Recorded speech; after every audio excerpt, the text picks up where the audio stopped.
दोस्तों नमस्कार। आज हम बात करने वाले हैं संभाजी महाराज के बारे में। संभाजी के पिता शिवाजी महाराज संभाजी को छावा नाम से पुकारते थे, जिसका मतलब होता है एक महान योद्धा या शेर का बच्चा। संभाजी महाराज ने अपने जीवन में कई ऐतिहासिक युद्ध लड़े थे। उन्होंने अपने साहस से मुगलों समेत कई विदेशी और स्वदेशी शासकों को धूल चटाई थी। संभाजी महाराज को मुगलों ने धोखे से पकड़ लिया। इसके बाद औरंगजेब ने संभाजी महाराज को जिंदा रहने के लिए इस्लाम कबूल करने का प्रस्ताव दिया, लेकिन उन्होंने इससे इनकार कर दिया। इसके बाद मुगलों ने संभाजी महाराज को काफी शारीरिक यातनाएं दी, यहां तक कि उनकी चमड़ी उधेड़ दी गई, उनके हाथ काट दिए, लेकिन संभाजी महाराज झुके नहीं। तो दोस्तों बने रहिए वीडियो में। यहां आपको संभाजी महाराज के बारे में पूरी जानकारी दे रहे हैं। थोड़ा आगे से समझते हैं। छत्रपति शिवाजी महाराज का नाम भारतीय इतिहास के सबसे महान योद्धाओं में शामिल है। 19 फरवरी 1630 को शिवनेरी किले में उनका जन्म हुआ था। हालांकि कुछ इतिहासकार मानते हैं कि उनका जन्म 1627 में हुआ था। शिवाजी महाराज ने अपने जीवन में कई ऐतिहासिक युद्ध लड़े थे। उन्होंने अपने साहस से मुगलों समेत कई विदेशी और स्वदेशी शासकों को धूल चटाई थी। शिवाजी महाराज अपनी प्रशासनिक कौशल और युद्ध नीति के लिए जाने जाते हैं। उनको छत्रपति की उपाधि दी गई है, जिसका मतलब होता है क्षत्रियों का प्रमुख। उनके नेतृत्व में मराठा सेना ने कई महत्वपूर्ण युद्ध जीते, जो इतिहास के पन्नों में स्वर्ण अक्षरों में दर्ज हैं। शिवाजी महाराज का उनकी मां जीजाबाई के संरक्षण में पालन पोषण हुआ था। जीजाबाई बहुत धार्मिक थीं। उनके धार्मिक दृष्टिकोण और कड़ी शिक्षा का शिवाजी पर गहरा प्रभाव पड़ा। शिवाजी महाराज बचपन से ही राजनीति, युद्ध की रणनीतियां और धर्म की शिक्षा लेकर बड़े हुए। महाभारत, रामायण की कथाओं और संतों के सत्संगों के बीच उनका जीवन बीता। मराठा साम्राज्य के महान शासक छत्रपति शिवाजी महाराज की 8 पत्नियां थीं। 1640 में उनकी पहली शादी सईबाई निंबालकर से हुई थी। इनकी ही संतान संभाजी महाराज थे। उनकी दूसरी पत्नी का नाम सोयराबाई मोहिते था।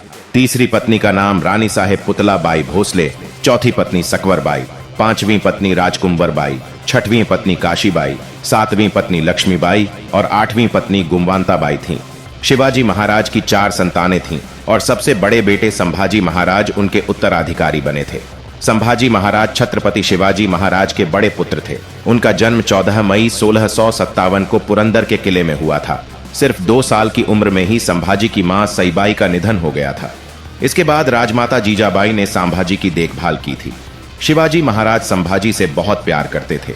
जब आगरा अभियान पर शिवाजी गए तो वो अपने साथ संभाजी को भी ले गए। उस समय संभाजी की उम्र सिर्फ 9 साल थी।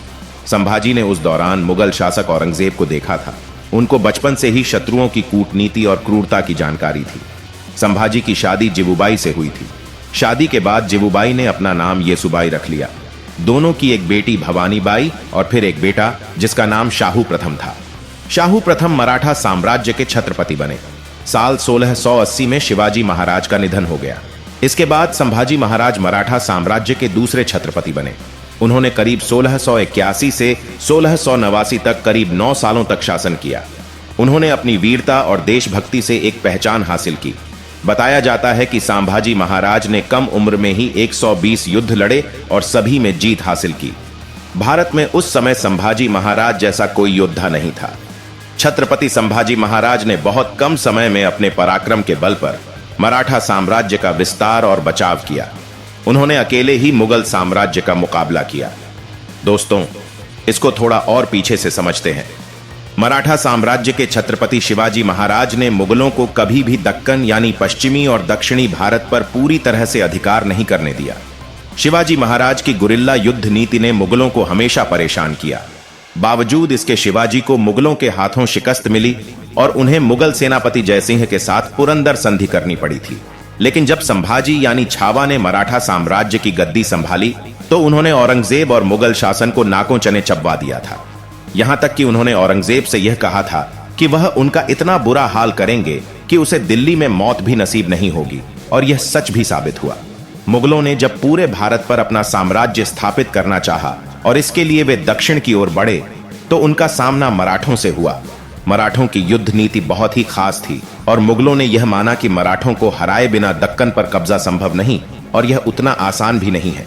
मराठों और मुगलों का पहला सामना 1615 में हुआ और जहांगीर ने कुछ मराठा सरदारों को अपने साथ कर भी लिया। शिवाजी के पिता शाहजी मुगलों के साथ हो गए थे, लेकिन बाद में वे उनसे अलग हो गए। मराठा शासकों में छत्रपति शिवाजी और संभाजी राजे ने ही मुगलों को कड़ी टक्कर दी और उन्हें कई बार घुटने पर लेकर आए। छत्रपति शिवाजी ने मुगलों को दक्षिण में पांव पसारने से रोकने के लिए मराठा साम्राज्य की स्थापना की थी। शिवाजी ने बीजापुर सल्तनत के सेनापति अफजल खान को मारकर यह साबित कर दिया था कि वे एक अजेय योद्धा हैं। उनकी बढ़ती ताकत से औरंगजेब बहुत परेशान था। उसने अपने दक्षिण के वायसराय को उनके खिलाफ युद्ध के लिए भेजा, लेकिन वह सफल नहीं हुआ। उसके बाद औरंगजेब ने अपने प्रमुख सेनापति जयसिंह को विशाल सेना के साथ भेजा, जिसमें शिवाजी की हार हुई और उन्हें पुरंदर की संधि करनी पड़ी। इस युद्ध में मुगलों की जीत हुई, जिसके बदले में मुगलों ने शिवाजी के आगे कुछ शर्तें रखी, जिनको शिवाजी ने माना। वो शर्तें थी, शिवाजी ने 23 किले मुगलों को सौंपे। शिवाजी को 12 किले रखने की अनुमति मिली।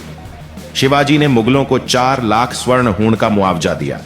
शिवाजी मुगल साम्राज्य का जागीरदार बने। शिवाजी ने अपने बेटे संभाजी को 5000 घुड़सवारों के साथ मुगलों के लिए लड़ने के लिए भेजा। शिवाजी ने बीजापुर के खिलाफ मुगलों की मदद करने पर भी सहमति जताई। शिवाजी को जरूरत पड़ने पर मुगलों की मदद करनी पड़ी। पुरंदर की संधि के बाद जब शिवाजी औरंगजेब से मिलने उसके आगरा दरबार में आए, तो औरंगजेब ने उनका अपमान किया और उन्हें संभाजी के साथ किले में कैद करवा दिया। शिवाजी ने इतने में हार नहीं मानी और उन्होंने बीमारी का बहाना बनाकर वहां रहना शुरू किया, जिसकी वजह से उनकी सुरक्षा कम कर दी गई। जिसके बाद वे फल मिठाई मंदिरों के लिए भेजने लगे और एक दिन इसी फल मिठाई की टोकरी में बैठकर वे आगरा के किले से संभाजी के साथ भाग निकले थे। शिवाजी और संभाजी के भागने से औरंगजेब बहुत परेशान हो गया था। 1680 में शिवाजी की मौत के बाद संभाजी छत्रपति बने। शिवाजी के बेटे संभाजी राजे, जिन्हें छावा यानी शेर का बच्चा कहा जाता है, उन्होंने मराठा साम्राज्य को विस्तार देने और मुगलों को टक्कर देने के लिए इतना पराक्रम दिखाया कि औरंगजेब बौखला गया था और उसने संभाजी को मारने के लिए कसम खाई थी। बुरहानपुर पर हमला करके जब संभाजी ने मुगलों के खजाने को लूटा, तो औरंगजेब इसे बर्दाश्त नहीं कर सका था। संभाजी ने अपने उत्कर्ष के दिनों में 210 युद्ध किए और हर युद्ध में उन्हें जीत मिली थी। विशाल मुगल सेना पर जब संभाजी के कुछ हजार सैनिक भारी पड़ने लगे, तो औरंगजेब बहुत नाराज हो गया और उसने यह कसम खाई थी कि जिस शाही ताज को उन्होंने अपने परिवार वालों को मारकर हासिल किया था, उस ताज को वो तभी पहनेंगे जब संभाजी की शिकस्त होगी। संभाजी को उनके साले गनोजी शिर्के और सौतेली मां के साजिशों की वजह से संगमेश्वर के युद्ध में संभाजी को बंदी बना लिया गया। औरंगजेब के सामने जब संभाजी को प्रस्तुत किया गया, तो उसने संभाजी से जीवन दान के बदले संपूर्ण मराठा साम्राज्य का आधिपत्य मांगा और उनसे इस्लाम कबूल करने को कहा, लेकिन संभाजी नहीं माने, जिसके बाद उन्हें बहुत यातनाएं दी गईं। उनकी जुबान खींच ली गई, उनकी आंखें निकाल ली गई, यहां तक कि उनकी चमड़ी उधेड़ दी गई, उनके हाथ काट दिए, लेकिन संभाजी महाराज झुके नहीं। औरंगजेब ने 11 मार्च 1689 को छत्रपति संभाजी महाराज को फांसी पर चढ़वा दिया। छत्रपति संभाजी महाराज ने हिंदू धर्म और स्वाभिमान की रक्षा के लिए अपने प्राणों को त्याग दिया। उनकी वीरता, कर्तव्य और देशभक्ति के लिए आज भी उनको याद किया जाता है। संभाजी महाराज को ही छावा कहा जाता है। दोस्तों, आशा करता हूं जानकारी अच्छी लगी होगी। ऐसी ही और जानकारी पाने के लिए चैनल को सब्सक्राइब जरूर कर ले। धन्यवाद।